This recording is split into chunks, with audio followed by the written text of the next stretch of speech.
Yo! Donc pour cette vidéo j'ai décidé de tester un nouveau concept que je pense faire une fois par mois. Au début je voulais faire une fois par semaine, mais je vous avoue que quand j'ai réfléchi un peu à mon rythme de vidéo et à ma flemme continuelle, bah j'ai décidé de faire une fois par mois. Je pense que c'est suffisant, surtout que ça va me laisser le temps de regarder les animés. Et donc en gros ce concept, oui, parce que là je suis en train de me perdre, c'est de parler d'un animé sur Netflix exclusivement que j'aurais regardé. Parce que ça fait déjà depuis un certain temps qu'on voit que Netflix s'impose dans l'animation japonaise et les gens sont toujours en train de se demander est-ce que ce sont des bons animés ou est-ce que c'est des animés de merde parce que c'est sur la plateforme Netflix. Donc du coup j'ai décidé de tester tout ça, j'ai déjà regardé 2-3 animés dessus, mais maintenant j'ai décidé d'en parler et de laisser une chronique, si je peux dire ça comme ça, exclusivement pour ces animés là. Donc ce sera plus ou moins une fois par mois parce que c'est vrai que bah j'ai pas envie de me forcer pour un animé que j'ai pas envie de voir, donc quand j'ai envie de le voir je le regarderai puis j'en ferai une chronique, donc plus ou moins une fois par mois quoi, pour me laisser le temps de le regarder. Et on va commencer non pas par Violet Evergarden parce qu'il me manque un épisode pour le terminer et surtout que tout le monde en a parlé, et ni par machin Crybaby parce que j'ai regardé un épisode, j'ai pas du tout aimé. Donc du coup on va commencer par Gambling Scroll, ou vous pouvez inverser Scroll Gambling, je ne sais jamais comment on dit, mais je vous mettrai une photo, comme ça vous allez comprendre directement. Donc commençons. C'est un shonen disponible depuis 2018 sur Netflix et ça raconte l'histoire d'une jeune fille qui arrive dans une prestigieuse académie, et cette académie est dirigée par une hiérarchie par rapport au jeu d'hasard, au jeu de cartes. Donc c'est à dire si jamais tu réussis énormément de paris de jeux de cartes et que tu mises énormément d'argent et que tu gagnes cet argent, et bien en général tu es assez bien et tu es en paix dans cette école. Mais si jamais on voit que tu es extrêmement médiocre au jeu d'argent, au jeu d'hasard, que tu perds énormément d'argent, que tu as des dettes, tu te retrouves en tant qu'esclave de la classe et de l'académie tout entière en fait. Donc voilà un peu comment l'histoire se présente. Donc j'avoue que quand on te donne un résumé comme ça, ce n'est pas très alléchant. Surtout pour ceux qui n'ont pas d'attirance pour les jeux d'hasard, les jeux de cartes, etc. Mais c'est extrêmement intéressant, c'est hypnotique même, j'ai envie de dire. Moi, c'est différent parce que j'aime énormément les jeux de hasard. Les jeux d'argent, ça dépend, mais le poker, etc., j'adore ça.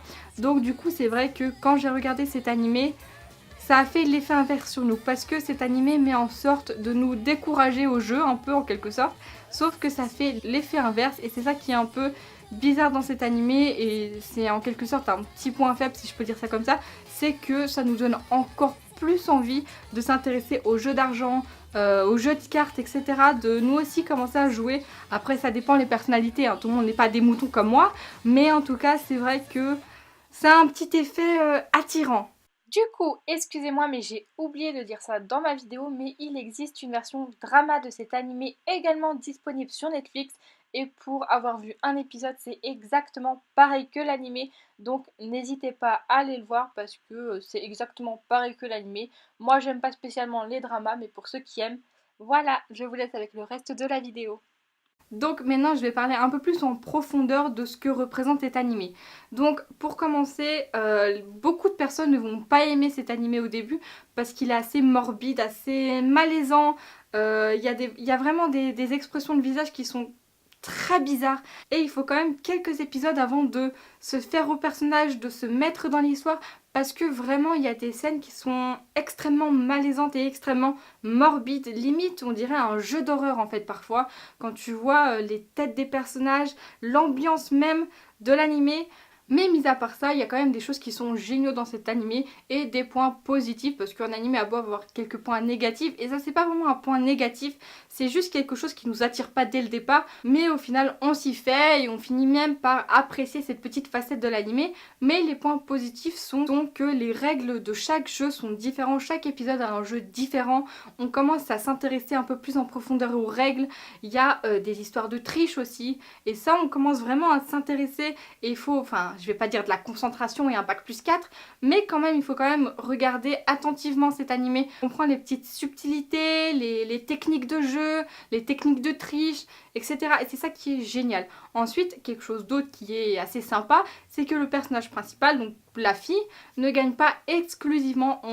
À chaque épisode, on voit pas une partie de cartes ou un jeu et on se dit ouais c'est bon, de toute façon elle va gagner. Non, c'est pas comme ça. Une fois elle gagne, une fois elle perd. Et c'est ça qui fait que tu as un peu d'excitation quand tu regardes les épisodes, les combats face à face de jeu. Je sais pas trop comment je pourrais expliquer ça, mais en tout cas les petits duels de jeu.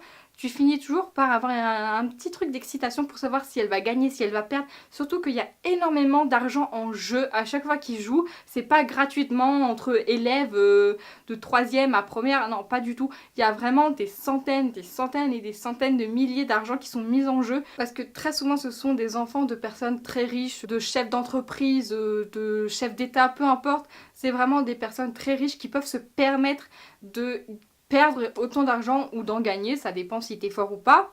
Ensuite, il y a les membres du conseil qui, eux, sont vraiment le saint graal des joueurs de cette école qui ont mérité leur place par des duels de jeu, voilà, tout simplement, et qui ont mérité leur place. Ils ont tous une spécificité, un jeu en particulier sur lequel ils sont le plus forts. Donc, parfois ils trichent, parfois non, parfois ils sont cinglés, parfois non, et en tout cas on va voir que cette personnage principal n'est pas intéressé par le fait de gagner, ce qui est très bizarre d'ailleurs parce que moi je préfère gagner, mais vraiment par le fait de jouer. C'est vraiment ça qui l'excite, c'est l'excitation de savoir si elle va perdre ou gagner. C'est vraiment le fait de jouer et non pas le fait de gagner ou de perdre, mais de jouer et de risquer quelque chose. Le risque est quelque chose de très important pour elle et elle adore ça, elle adore avoir peur. Avoir peur, c'est un grand mot parce qu'elle n'a jamais peur. Et donc en gros, elle, son but, c'est de battre la présidente du conseil. Et elle va finir par arriver à avoir un petit duel avec elle. Donc va-t-elle gagner, va-t-elle perdre? Ça, pour ça, il faut regarder l'animé, je ne vais pas vous le dire. Et en tout cas, on suit ses aventures, ses petits duels. Donc il n'y a pas énormément d'épisodes, il doit y en avoir 12-13. Donc c'est extrêmement court, surtout quand tu te prends à l'histoire. Et après les 12-13 épisodes, t'es un peu en mode c'est tout? Tu veux encore d'autres duels. Et donc de là, moi quand j'ai fini ça, du coup j'ai repris quelques de mes passions. Donc pas spécialement les jeux de cartes et le poker. Enfin si, le poker oui. Bon, moi pour être honnête, à la fin de cet animé, je me suis remis un peu au poker, au bridge. Donc le bridge n'est pas dans cet animé et je sais que c'est un truc de mémé pour la plupart des gens, mais moi j'adore ça.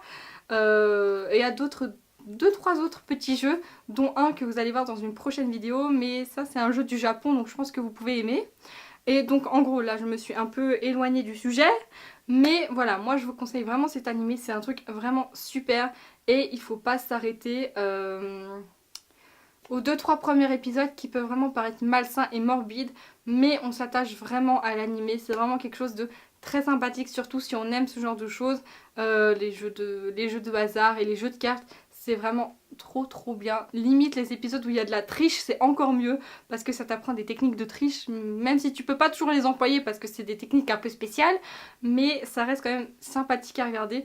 Donc voilà, moi je pense que j'en ai fini pour cette critique de cet animé, donc c'était pas une longue critique non plus. Je crois que là dans ma caméra ça fait 10 minutes, il y en a que je vais un peu couper donc ça va faire quoi, 7 minutes la vidéo, c'est pas énorme.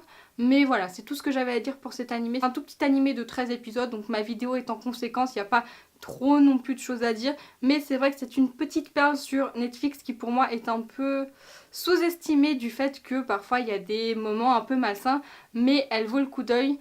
Et donc du coup je vous la recommande, et si jamais il y a un animé Netflix que vous voulez que je parle spécifiquement parce que vous avez adoré ou que vous êtes curieux, n'hésitez pas à me dire en commentaire ce que vous me conseillez sur Netflix, sachant qu'il y a déjà 2-3 petites choses que j'ai vues, mais en tout cas si jamais il y a une vidéo en particulier que vous voulez, n'hésitez pas à le dire en commentaire. Sur ce, moi je vous laisse et passez une bonne journée, une bonne soirée, un bon matin, tout ce que vous voulez. Ciao!